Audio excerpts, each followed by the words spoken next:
Bones of the skeleton. Typically, we have 7 cervical vertebrae in the neck, 12 thoracic vertebrae going through the mid-back, 5 lumbar vertebrae, L, low back, lumbar.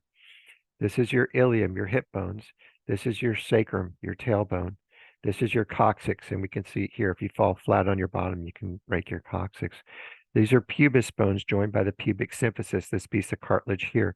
This is the ischium, bones that we sit on, ischium. This is the femur, the strongest bone in the body. Down here in the lower leg, we have the tibia, which is the thicker bone, then fibula, the smaller bone. Think fib, little lie. And the fibula is non-weight bearing. We have the tarsals, the ankle bones. Then you have metatarsals, and then you have the phalanges. And the big toe has 2 phalanges, and the thumb also has 2 phalanges. The other digits have 3. This is your humerus in the upper arm going into the forearm. The ulna is medial. The ulna is medial. The radius with the R is lateral. Just like we had tarsals in the ankle bones, we have carpals, which are wrist bones. Think of carpal tunnel syndrome, carpals, wrist bones. Then you have metacarpals, which are in the palm. Then you have the phalanges. And again, there's 2 phalanges in the thumb, 3 phalanges in the other digits.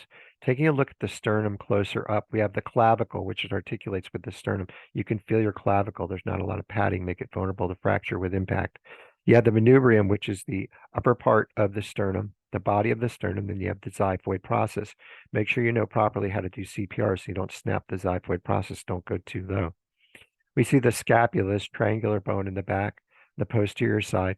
And then here we can see the coccyx.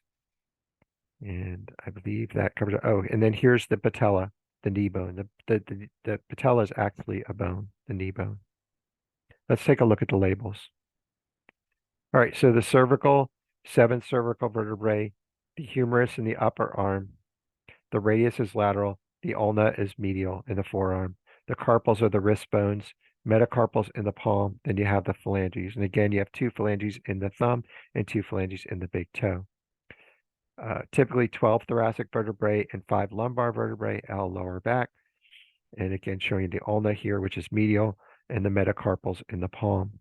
The pubic symphysis is a piece of cartilage that joins the pubis bones. Taking a closer look at the sternum, the manubrium is the upper part, the body is in the middle, the xiphoid process is down here. And then here we see our clavicle articulating with the manubrium of the sternum. Here we see the scapula on the dorsal side. Here we see the coccyx, which if you fall flat on your bottom, you can fracture that. Your femur is your strongest bone in the body, in the leg here. And then again, we get down to the lower leg. The tibia is the thick bone. The fibula is the smaller bone, fib, little lie, and it's not weight bearing. And then we see the tarsals, the ankle bones, and then the metatarsals and the phalanges. The ischium is what we sit on. The ilium are the hip bones, and then the sacrum is the tailbone. And we have the patella, the knee bone. Let's take a look without the label, see if you can remember.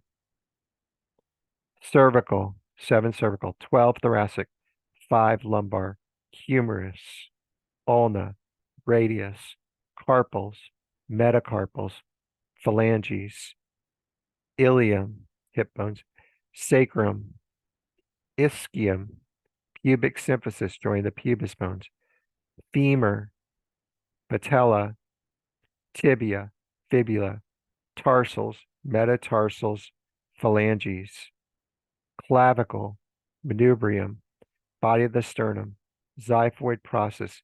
7 true ribs, 8 to 12 are false ribs, with 11 and 12 being floating.